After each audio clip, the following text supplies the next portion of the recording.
Often I hear people say, I want my printer calibrated to my monitor. I want my monitor calibrated to the press. I know what they mean, but what they're saying makes no sense because it simply cannot be done. You can't make your display behave like a printing press. The obvious problem is that a display doesn't have an ink reservoir to fill up. Calibration is an action of altering the behavior of a device to some reference point of behavior. That reference point may not be obvious to you now, but ideally we want the optimum behavior for that device. As the device behavior changes due to changes in media, humidity, temperature, all sorts of factors, calibration lets us change the behavior of the device back to the reference point. Calibration typically involves some kind of measurement.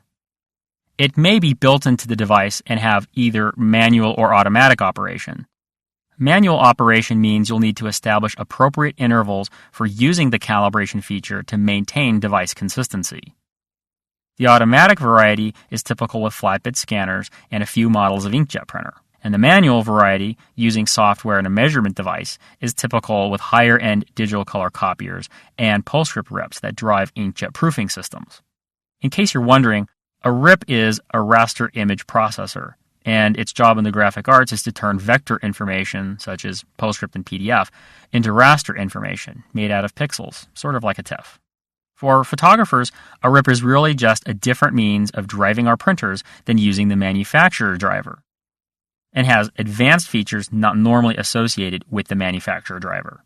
Calibration provides no feedback to our operating system or applications about how the device creates specific colors. The primaries aren't fed back into the process, so nothing is known about gamut or dynamic range. How green is green? What device values are needed to produce a shade of salmon pink? These questions are not answered with calibration. Some form of calibration or basic process control applies to everyone wanting to take advantage of color management. Without consistently behaving devices, you'll want to wring the neck of color management when in fact you've got pre-existing problems before you even got started. Failure to stabilize devices through calibration is probably in the top 3 reasons for color management problems. Characterization is a snapshot of a device's behavior in a moment of time, while calibration's job is to ensure that moment lasts as long as possible by improving the device's consistency. Chris, are you saying that calibrating my display won't fix that purple donkey disaster on my last project? No, that's a different problem and it's covered in a different title. Not even characterization can solve that kind of disaster, but characterization will aid us in predicting the particular hue, saturation, and lightness of your purple donkey before sending it off for printing on a giant billboard. Characterization is the next movie,